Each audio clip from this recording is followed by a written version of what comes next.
नमस्कार, बहुत बहुत स्वागत है आप सभी का। आप देख रहे हैं सुबह 9 बजे। आइए शुरुआत करते हैं हेडलाइंस के साथ। दिल्ली विधानसभा चुनाव के लिए आज आएगा कांग्रेस का घोषणा पत्र। बीजेपी का 50% बिजली बिल में कटौती का दाव। नामांकन पत्रों की जांच में 693 उम्मीदवारों की पर्चे सही।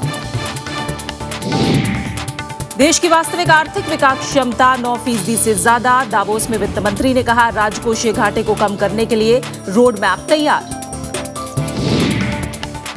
केंद्रीय स्वास्थ्य टीम ने किया स्वाइन फ्लू से ग्रसित तेलंगाना का दौरा। स्वास्थ्य मंत्री ने दिया मदद का भरोसा। बीमारी से गुजरात में 5 और महाराष्ट्र में 1 की मौत। बीसीसीआई ने आईपीएल मामले में सुप्रीम कोर्ट के फैसले का किया स्वागत। कहा, खिलाड़ियों के प्रदर्शन पर नहीं पड़ेगा असर। अध्यक्ष का चुनाव नहीं लड़ पाएंगे श्रीनिवासन। और सऊदी अरब के शाह अब्दुल्ला का आज निधन। प्रधानमंत्री नरेंद्र मोदी ने जताया शोक।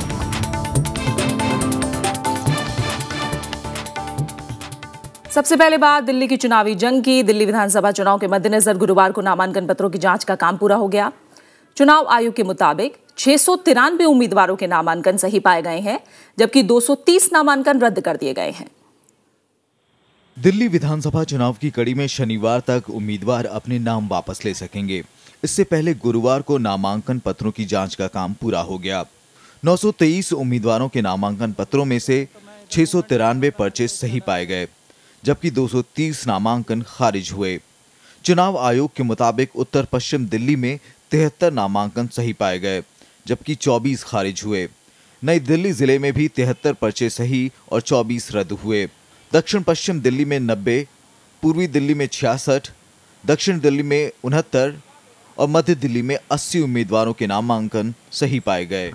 विधानसभा चुनाव की जिन 3 सीटों पर सबकी निगाहें हैं, उनमें कृष्णा नगर पर बीजेपी की मुख्यमंत्री पद की दावेदार किरण बेदी समेत 13 उम्मीदवारों में से 9 के पर्चे सही पाए गए। नई दिल्ली विधानसभा सीट पर आम आदमी पार्टी के नेता अरविंद केजरीवाल, कांग्रेस की किरण वालिया और बीजेपी की युवा नेता नुपुर शर्मा समेत सबसे ज्यादा 23 प्रत्याशियों ने पर्चे भरे थे। यहां 10 प्रत्याशियों के पर्चे खारिज कर दिए गए। सदर बाजार सीट पर कांग्रेस के चुनाव प्रचार की कमान संभाल रहे अजय माकन समेत 16 उम्मीदवारों के नामांकन दाखिल किए गए थे। यहां 3 नामांकन रद्द हुए। 14 जनवरी से अधिसूचना जारी होने के साथ नामांकन का सिलसिला शुरू हुआ था। पहले दिन 3 उम्मीदवारों ने नामांकन दाखिल किए थे। आखिरी दिन 532 प्रत्याशियों ने पर्चे भरे थे। Bureau report, Rajya Sabha TV. Congress Delhi विधानसभा चुनाव के मद्देनजर अपने घोषणा पत्र का आज ऐलान करेगी। कल से पार्टी ने अपने प्रचार की औपचारिक शुरुआत भी कर दी है। दिल्ली विधानसभा चुनाव के सियासी समर में सबसे पहले कांग्रेस पार्टी का आज घोषणा पत्र आएगा। माना जा रहा है कि पार्टी के घोषणा पत्र में दिल्ली के विकास का नया एजेंडा हो सकता है। जाहिर है, मतदाताओं को लुभाने के लिए कई वादे भी होंगे। बाकी दोनों पार्टी का एडवर्टाइजमेंट बजट जो है वो hundreds of crores है। हम उसे 1% भी नहीं, 15 साल में हम कितना डेवलपमेंट इधर किया। One of the world class cities बन गया है दिल्ली।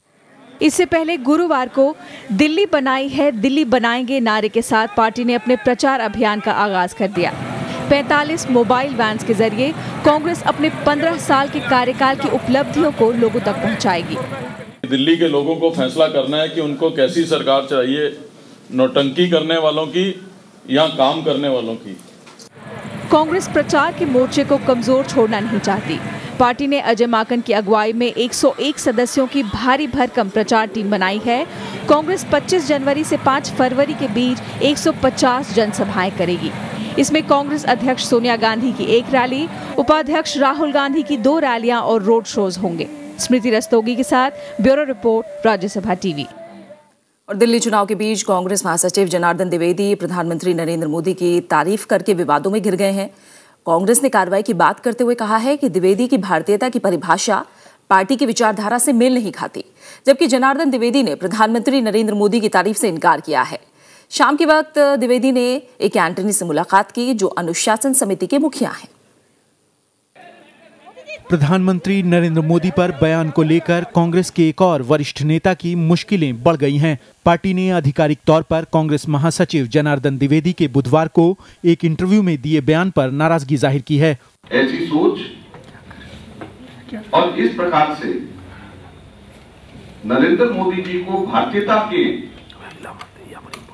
साथ में उनकी तुलना करने की घोर और कड़े शब्दों में निंदा करती है। मैं इसमें सिर्फ इतना कह सकता हूं कि उन्होंने जो कहा है कांग्रेस पार्टी का भारतीयता के बारे में, हिंदुस्तानियत के बारे में कांग्रेस पार्टी की ऐसी सोच कतई नहीं है। हालांकि जनार्दन द्विवेदी मोदी की तारीफ से इनकार कर रहे हैं। द्विवेदी का कहना है कि उन्होंने चुनाव नतीजों का विश्लेषण करते हुए ये बात कही थी।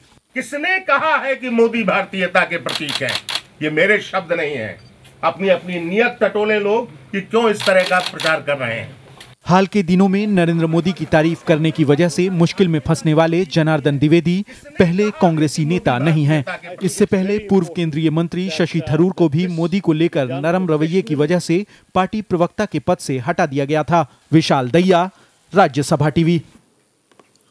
आम आदमी पार्टी के संयोजक अरविंद केजरीवाल को अब पार्टी के भीतर ही विरोध झेलना पड़ रहा है। पार्टी को सबसे ज्यादा चंदा देने वाले शांति भूषण ने केजरीवाल के मुकाबले किरण बेदी को मुख्यमंत्री का बेहतर उम्मीदवार बताया है। As a crusader against corruption जो काम किया, बहुत अच्छा काम किया। अगर ये मुख्यमंत्री बनी तो बहुत ईमानदारी का शासन दिल्ली को देंगी। आम आदमी पार्टी के संस्थापक सदस्य शांति भूषण किरण बेदी की तारीफ तक ही नहीं रुके। लगे हाथ उन्होंने आम आदमी पार्टी को लेकर अपनी शंकाएं भी सामने रख दी। I do definitely think that everything is not right in the party and the party is not being run on the lines on which it was expected to run.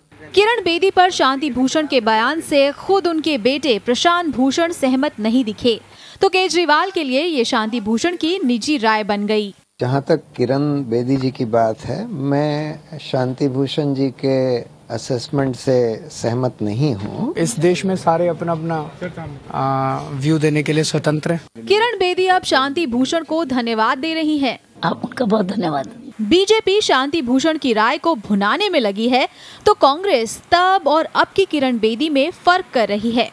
उनका ये वर्जन है, तो इससे साफ जाहिर होता है कि भारतीय जनता पार्टी ने जनता के जन जन के मन में जो नाम था किरण बेदी, उसको ही लाया। Modi is different person. Kiran Bedi जो था ना हजारे के साथ, वो किरण बेदी नहीं। इसलिए जो जितने लोग उनके साथ था वो दिन, वो सब सोचते हैं दैट इन्होंने अपॉर्चुनिस्ट है। किरण बेदी के बीजेपी में शामिल होने की आम आदमी पार्टी और टीम अन्ना के कई सदस्य लगातार आलोचना कर रहे हैं, लेकिन शांति भूषण का समर्थन किरण बेदी के लिए किसी दुआ से कम नहीं। अनु दीवान के साथ bureau report, Rajya Sabha TV. BJP अध्यक्ष अमित शाह ने कहा है कि दिल्ली में उनकी पार्टी का मुकाबला आम आदमी पार्टी से ही है। इस बीच एक जनसभा में पार्टी की मुख्यमंत्री पद की दावेदार किरण बेदी ने बिजली के दामों में 50% कटौती का वादा किया। उन्होंने कहा कि अगर दिल्ली में बीजेपी की सरकार बनने पर एलईडी बल्बों के जरिए बिजली के दाम 50% तक कम किए जाएंगे।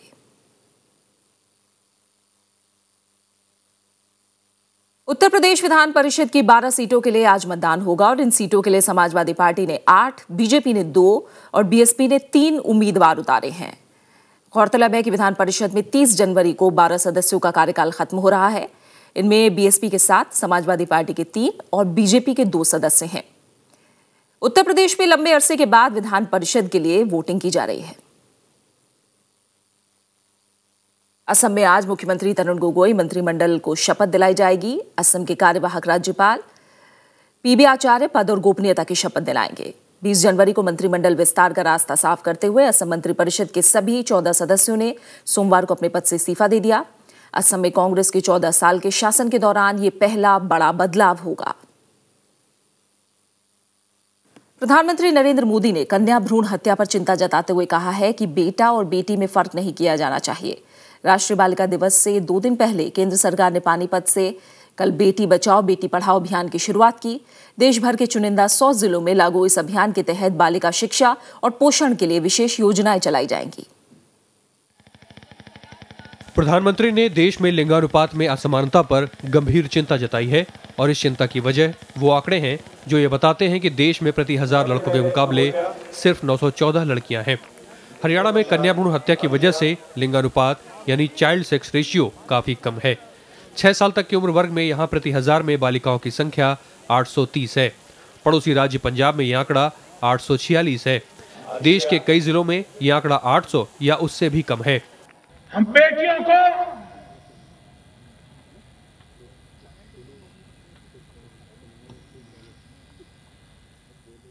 अपने परिवार का गर्व माने, राष्ट्र का सम्मान माने। आप देखिए, यह असंतुलन में से हम बहुत तेजी से बाहर आ सकते हैं। बेटा और बेटी दोनों वो पंख हैं जीवन की ऊंचाइयों को पाने का, उसके बिना कोई संभावना नहीं। हरियाणा के 12 जिलों समेत देश के चुनिंदा 100 जिलों में बेटी बचाओ बेटी पढ़ाओ योजना शुरू की गई है। इसमें मुख्य जोर बालिका शिक्षा और उनके पोषण पर होगा। सरकार प्रचार वाहनों के जरिए जनता को जागरूक करेगी। हरियाणा के मुख्यमंत्री मनोहर लाल खट्टर ने कहा कि लाडली योजना के तहत अब गरीब और अनुसूचित जाति की सभी बेटियों को शामिल किया जाएगा। हरियाणा कन्या कोष की स्थापना करेंगे, जिसके अंतर्गत जन्म लेने वाली हर बेटी के जन्म के बाद हम 21,000 रुपए की राशि बैंक में जमा कराएंगे, ताकि 18 वर्ष की आयु होने पर लगभग 1 लाख रुपए की सहायता। केंद्र सरकार ने फिल्म अभिनेत्री माधुरी दीक्षित को इस अभियान का ब्रांड एम्बेसडर बनाया है। माधुरी ने कहा कि बेटियां देश के विकास के लिए जरूरी हैं। घर हो, परिवार हो, समाज हो या प्रगति तभी करेगा जब उसकी औरतें शिक्षित और सशक्त होगी। प्रधानमंत्री ने कन्या भ्रूण हत्या को रोकने के लिए जनता को शपथ दिलाई और डॉक्टरों से इस मिशन के लिए सहयोग मांगा। बेटी बचाओ बेटी पढ़ाओ योजना का ऐलान वित्त मंत्री अरुण जेटली ने अपने बजट भाषण में किया था। इसके लिए 100 करोड़ रुपए का आवंटन भी किया गया था। Bureau report, Rajya Sabha TV. उत्तर भारत के बाद स्वाइन फ्लू ने पश्चिमी और दक्षिणी राज्यों में भी पैर पसार लिए हैं। गुरुवार को महाराष्ट्र में 1 और गुजरात में 5 लोगों की स्वाइन फ्लू से मौत हो गई। वहीं केंद्रीय स्वास्थ्य टीम ने कल हैदराबाद के अस्पतालों का निरीक्षण किया। स्वास्थ्य मंत्री ने तेलंगाना को मदद का भरोसा दिलाया। तेलंगाना में अब तक स्वाइन फ्लू से 19 लोगों की मौत हो चुकी है। महाराष्ट्र के औरंगाबाद में गुरुवार को स्वाइन फ्लू से एक शख्स की मौत हो गई। अस्पताल प्रशासन के मुताबिक मरीज को गंभीर हालत में भर्ती कराया गया था। तमाम कोशिशों के बाद भी उसे नहीं बचाया जा सका। जब शिफ्ट हुआ तो बहुत गंभीर सीरियस कंडीशन में था। उसको हमने तुरंत वेंटिलेटर पे रखा और पूरी कोशिश की, जो कुछ दवा वगैरह टैमीफ्लू उसको शुरू ही किया था प्राइवेट में भी, लेकिन हम उसको बचा नहीं पाए। गुजरात में इस साल अब तक स्वाइन फ्लू के 92 से ज्यादा मामले सामने आए हैं। गुरुवार को स्वाइन फ्लू से 5 लोगों की मौत हो गई। इसमें 3 लोगों की सूरत में, 1 की जामनगर में और 1 शख्स की अहमदाबाद में मौत हुई। इसके साथ ही इस साल गुजरात में स्वाइन फ्लू से मरने वालों की तादाद 12 तक पहुंच गई है। स्वाइन फ्लू का सबसे ज्यादा प्रकोप तेलंगाना में दिख रहा है। वहां इस साल 19 लोगों की इस बीमारी से मौत हो चुकी है। तेलंगाना के मुख्यमंत्री के चंद्रशेखर राव की केंद्र सरकार से मदद की मांग के बाद केंद्र की ओर से एक टीम ने हैदराबाद में सरकारी अस्पतालों का मुआयना किया। टीम ने अस्पताल में मुहैया कराई जा रही स्वास्थ्य सेवाओं का जायजा लिया। सरकारी अधिकारी और डॉक्टरों के साथ बैठकर हालात की समीक्षा की। केंद्रीय स्वास्थ्य मंत्री जेपी नड्डा ने तेलंगाना को हर मुमकिन मदद का भरोसा दिलाया है। मैंने मुख्यमंत्री जी से भी बातचीत की है। केंद्र सरकार की तरफ से हम पूरा सपोर्ट कर रहे हैं और उसकी और विस्तृत जानकारी लेने के लिए और सपोर्ट करने के लिए कि क्या क्या हम उसमें उनका सहयोग कर सकते हैं, एक केंद्रीय स्तर की टीम यहां से आज रवाना हो रही है। वहीं उत्तर प्रदेश में लखनऊ में गुरुवार को 5 नए मामले सामने आए हैं, जिनका इलाज चल रहा है। उत्तर प्रदेश में स्वाइन फ्लू से इस साल 2 लोगों की मौत हो चुकी है। इससे पहले पंजाब में बुधवार को एक महिला स्वाइन फ्लू का शिकार हुई थी। स्वास्थ्य विभाग की कोशिशों के बाद भी देश भर में अब तक 50 से ज्यादा लोग H1N1 वायरस की चपेट में आने से मौत के शिकार हो चुके हैं। Bureau report, Rajya Sabha TV. बात मौसम की करते हैं। उत्तर भारत में बारिश, शीतलहर और कोहरे के चलते ठंड का दौर लौट आया है। हिमाचल प्रदेश, कश्मीर घाटी और उत्तराखंड में बर्फबारी हुई है। मौसम विभाग के मुताबिक अगले 2 दिनों में पहाड़ी इलाकों में बर्फबारी और मैदानी इलाकों में बारिश का सिलसिला जारी रहेगा। वहीं कोहरे के चलते 50 से ज्यादा ट्रेन और करीब दर्जन भर उड़ानों की आवाजाही पर असर पड़ा है। उत्तर भारत के कई इलाकों में पिछले 2 दिनों से रुक रुक कर हो रही बारिश और कोहरे के कारण ठिठुरन बढ़ गई है। तापमान में 4 से 5 डिग्री सेल्सियस तक गिरावट आई है। उत्तर प्रदेश में सबसे कम तापमान गोरखपुर में 3 डिग्री सेल्सियस दर्ज किया गया। राजधानी दिल्ली में गुरुवार को 5 से 7 मिलीमीटर बारिश हुई। वहीं उत्तर प्रदेश के कई इलाकों में 1 सेंटीमीटर तक बारिश रिकॉर्ड की गई। पहाड़ी इलाकों में जारी बर्फबारी से लोगों की मुश्किलें कम नहीं हो रही हैं। लगातार 24 घंटे से बारिश हो रही है, इससे तापमान काफ़ी गिर गया है। पहाड़ों में हिमपात होने से कंपकंपी बढ़ गई है। इस कारण अब हम सभी को आग का सहारा लेना पड़ रहा है और बताया जा रहा है कि मौसम अभी 24 घंटे और ख़राब रहेगा। हिमाचल प्रदेश के लाहौल स्पीति में बर्फबारी और हिमस्खलन की आशंका के चलते हाई अलर्ट जारी किया गया है। जम्मू कश्मीर में बर्फबारी के बाद श्रीनगर जम्मू राष्ट्रीय राजमार्ग बंद करना पड़ा है। मौसम विभाग के मुताबिक अगले 48 घंटों में पहाड़ी इलाकों में बर्फबारी का अनुमान है। अभी पिछले 24 घंटों में हिमाचल प्रदेश के लगभग सभी स्थानों में बारिश हुई है और जो ऊपर के इलाके हैं उसमें लाइट स्नोफॉल से लेकर हैवी स्नोफॉल तक रिकॉर्ड किया गया। दिल्ली, हरियाणा और पंजाब में जो बारिश हुई है वो पश्चिमी विक्षोभ का नतीजा है। मौसम विभाग के मुताबिक मैदानी इलाकों में अगले 2 दिन भी बारिश हो सकती है। Bureau report, Rajya Sabha TV. BCCI ने आईपीएल स्पॉट फिक्सिंग मामले में सुप्रीम कोर्ट के फैसले का स्वागत किया है और फैसले का असर खिलाड़ियों के खेल पर पड़ने से इनकार किया है। कोर्ट ने कल बीसीसीआई के पूर्व अध्यक्ष एन श्रीनिवासन को बीसीसीआई के अध्यक्ष पद का चुनाव लड़ने पर रोक लगा दी थी। साथ ही बीसीसीआई को 6 हफ्ते में चुनाव कराने का निर्देश भी दिया है। सुप्रीम कोर्ट ने बीसीसीआई के पूर्व अध्यक्ष एन श्रीनिवासन को हितों के टकराव का दोषी मानते हुए बोर्ड का चुनाव लड़ने पर प्रतिबंध लगा दिया है, लेकिन अपने दामाद मयप्पन के बचाव के आरोप से श्रीनिवासन को बरी कर दिया। मुझे खुशी है कि चंद लोग अपने कन्फ्लिक्ट ऑफ इंटरेस्ट के वजह से जो बीसीसीआई को हाईजैक कर लिए हैं, उनके लिए एक करारा तमाचा था हमारा सर्वोच्च न्यायालय का। एन श्रीनिवासन इनके साथ साथ जो भी ऑफिशियल कहीं ना कहीं से कॉन्फ्लिक्ट ऑफ इंटरेस्ट में हैं, वो बोर्ड के इस चुनाव में भाग नहीं ले सकते हैं। दुनिया जानती है कि फिक्सिंग हो रही है। जब से आईपीएल शुरू हुआ बाहर लेकर गए, अरबों रुपए के इन्होंने हेरा फेरी की, लेकिन ये देश को चलाने वाले लोग कुछ न बोले, तो बड़ी खुशी है, बहुत खुशी। बीसीसीआई के अंतरिम अध्यक्ष शिवलाल यादव ने कहा है कि वे कोर्ट के आदेश का पालन करेंगे। We respect the order and whatever is the order, we will see that it is implemented and the elections are conducted within 6 weeks time. BCCI के उपाध्यक्ष राजीव शुक्ला का कहना है कि इस फैसले से खिलाड़ियों के मनोबल और प्रदर्शन पर असर नहीं पड़ेगा। मुझे नहीं लगता कि इन सब बातों का टीम इंडिया की परफॉर्मेंस पे कोई फर्क पड़ेगा। वो अपना वहाँ क्रिकेट खेल रहे हैं, उनको पूरी तरह से क्रिकेट पे ध्यान देना चाहिए। इन चीज़ों पे उन पर कोई जो है विपरीत असर नहीं पड़ना चाहिए। सुप्रीम कोर्ट ने राजस्थान रॉयल्स के मालिक राज कुंद्रा और श्रीनिवासन के दामाद गुरुनाथ मयप्पन को सट्टेबाजी का दोषी पाया।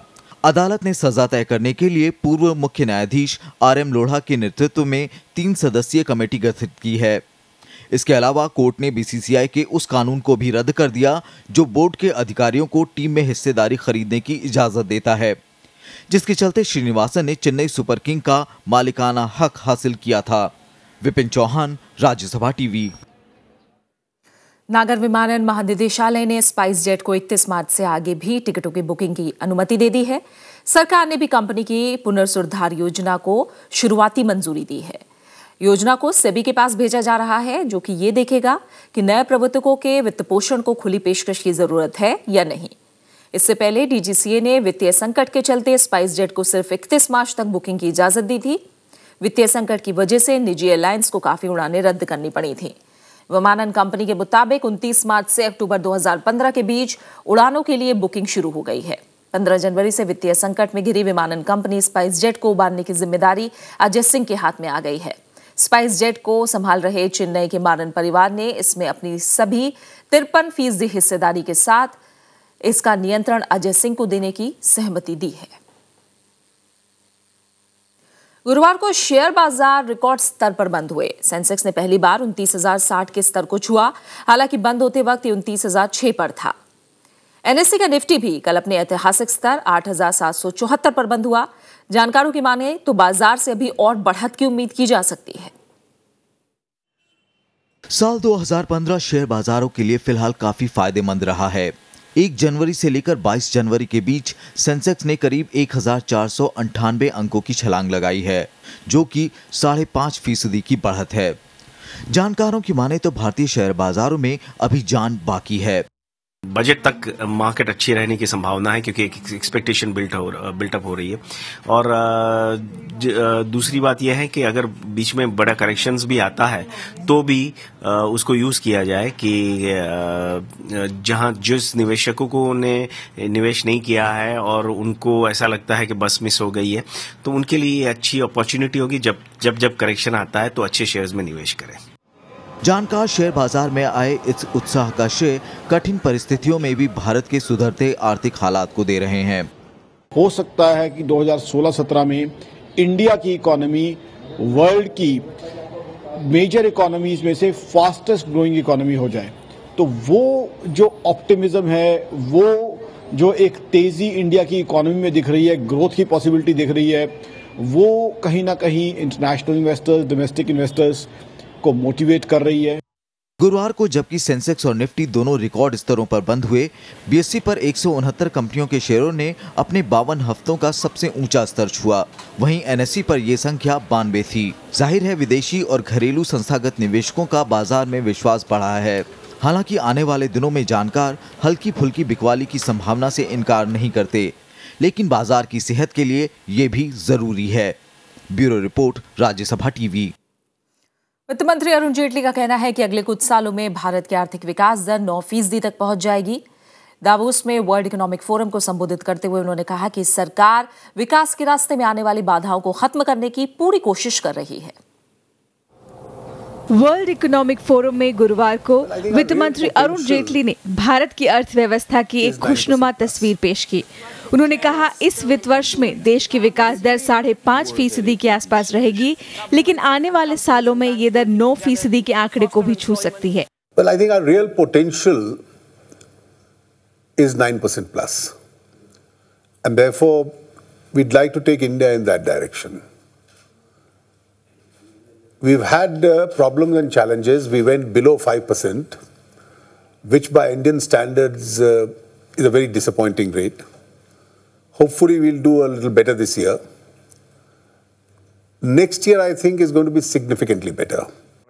वित्त मंत्री ने सम्मेलन में शामिल दुनिया भर से आए प्रतिनिधियों को विश्वास दिलाया कि सरकार विकास को लेकर काफी गंभीर है। उन्होंने कहा कि देश में सब्सिडी का रैशनलाइजेशन यानी युक्तिकरण किया जाएगा। साथ ही बीमा संशोधन विधेयक को पारित कराने के लिए संयुक्त सत्र बुलाने का भी संकेत दिया। With regard to rationalizing some of these subsidies, the Prime Minister last week in a major address on economic issues had said, subsidies for the poor will remain, but we intend rationalizing them. And that's the area where we intend to move in order to cut down some part of the expenditure in order to finance our own activities. Arun Jaitley ने इस मौके पर America और रूस के साथ भारत के व्यापारिक रिश्तों पर प्रकाश डाला। साथ ही उन्होंने ये भी कहा कि अगर भारत को 9% की विकास दर पानी है तो उसके लिए कड़ी मेहनत की जरूरत है। Bureau report, Rajya Sabha TV. Davos में कल कच्चे तेल की गिरती कीमतों का भी मामला उठा। इराक ने गिरते दामों पर लगाम लगाने की अपील की। हालांकि अर्थशास्त्रियों को तेल की कम कीमतों को कठिन परिस्थितियों में एक बड़ा सहारा बता रहे हैं। युद्ध की मार झेल रहे इराक की अर्थव्यवस्था की हालत खराब है। ये मुख्य रूप से कच्चे तेल के निर्यात पर आधारित है, लेकिन कच्चे तेल की गिरती कीमत और इराक के निर्यात में आई कमी से देश को काफी परेशानियों का सामना करना पड़ रहा है। ऐसे में दावोस में इराकी प्रधानमंत्री इयाद अलावी ने तेल उत्पादक देशों से कच्चे तेल की गिरती कीमतों पर लगाम लगाने की अपील की है। Frankly speaking, it is high time now to get a conference ongoing of all producing countries to decide the oil issue, whether it's Russia, the rest, to be part and parcel of an overall meeting of all oil producing countries. I think this is very important. उधर Ukraine की वजह से प्रतिबंधों की मार झेल रहे रूस ने भी माना कि तेल की कीमतों के कारण उसे अपने खर्चों पर निगरानी रखनी पड़ रही है। Given that oil prices are expected to stay at low level for a long period of time, we don't know whether it will be 40, 50 or 60. We started to cut some of the inefficient expenses immediately, and we will do this throughout the year. हालांकि कुछ अर्थशास्त्रियों का मानना है कि वैश्विक अर्थव्यवस्था कठिन दौर से गुजर रही है। ऐसे में तेल की कम कीमतों से कई देशों को सहूलियत मिली है। Look at the strength of the dollar today. It will only get stronger if we raise rates in the United States. That will have a chilling effect on the U.S. economy. The good news is we're getting back some of that headwind in lower oil prices. पिछले कुछ समय से अंतर्राष्ट्रीय बाजारों में कच्चे तेल के दाम $50 प्रति बैरल से भी नीचे आ गए हैं। ओपेक देश उत्पादन में कटौती नहीं करना चाहते और दूसरी तरफ तेल के बाजार से पैसा शेयर बाजारों में जा रहा है, जिसके चलते तेल पर आधारित अर्थव्यवस्थाएं जैसे इराक और वेनेजुएला खासी दिक्कतों का सामना कर रही हैं। Bureau report, Rajya Sabha TV. Saudi Arab के शाह अब्दुल्ला का आज तड़के निधन हो गया। 92 साल के सुल्तान कई हफ्तों से निमोनिया की शिकायत के चलते अस्पताल में भर्ती थे। प्रधानमंत्री नरेंद्र मोदी ने शाह अब्दुल्ला के निधन पर शोक जताया है और उन्हें अपने देश के लोगों की आवाज बताया। सऊदी अरब के शाही अधिकारियों के मुताबिक शाह अब्दुल्ला के छोटे भाई सलमान इब्न अब्दुल अजीज नए शासक होंगे। अब्दुल्ला साल 2005 में अपने सौतेले भाई शाह फहद की मौत के बाद सत्ता पर आए थे। शाह अब्दुल्ला को देश में कुछ सुधार लाने के लिए जाना जाता है।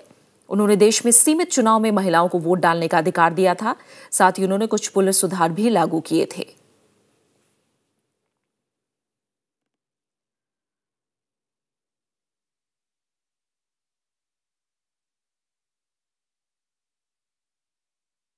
आज नेताजी सुभाष चंद्र बोस की जयंती है। सिविल सर्विस छोड़ने के बाद वो भारतीय राष्ट्रीय कांग्रेस के साथ जुड़ गए। दिसंबर 1927 में कांग्रेस के राष्ट्रीय महासचिव बनने के बाद 1938 में उन्हें कांग्रेस का राष्ट्रीय अध्यक्ष चुना गया। सुभाष चंद्र बोस ने फॉरवर्ड ब्लॉक के नाम से अपनी पार्टी की स्थापना की। उन्होंने आजाद हिंद फौज का गठन करके तुम मुझे खून दो मैं तुम्हें आजादी दूंगा का नारा दिया। आइए नमन करते हैं इस महान नेता को और देखते हैं उनका एक खास भाषण।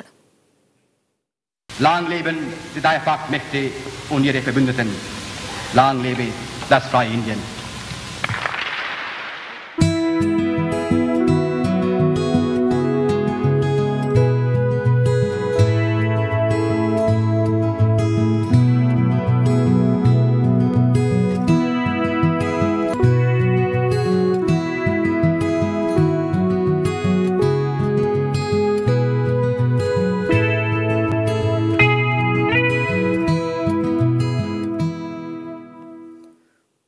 इसी के साथ फिलहाल इस बुलेटिन में इतना ही। जाते जाते एक नजर हेडलाइंस पर। दिल्ली विधानसभा चुनाव के लिए आज आएगा कांग्रेस का घोषणा पत्र। बीजेपी का 50% बिजली बिल में कटौती का दाव। नामांकन पत्रों की जांच में 693 उम्मीदवारों के पर्चे सही। देश की वास्तविक आर्थिक विकास क्षमता 9% से ज्यादा। दावोस में वित्त मंत्री ने कहा राजकोषीय घाटे को कम करने के लिए रोड मैप तैयार। केंद्रीय स्वास्थ्य टीम ने किया स्वाइन फ्लू से ग्रसित तेलंगाना का दौरा। स्वास्थ्य मंत्री ने दिया मदद का भरोसा। बीमारी से गुजरात में 5 और महाराष्ट्र में 1 की मौत। बीसीसीआई ने आईपीएल मामले में सुप्रीम कोर्ट के फैसले का किया स्वागत। कहा खिलाड़ियों के प्रदर्शन नहीं पड़ेगा असर। अध्यक्ष का चुनाव नहीं लड़ पाएंगे श्रीनिवासन। सऊदी अरब के शाह अब्दुल्ला का आज निधन। प्रधानमंत्री नरेंद्र मोदी ने जताया शोक।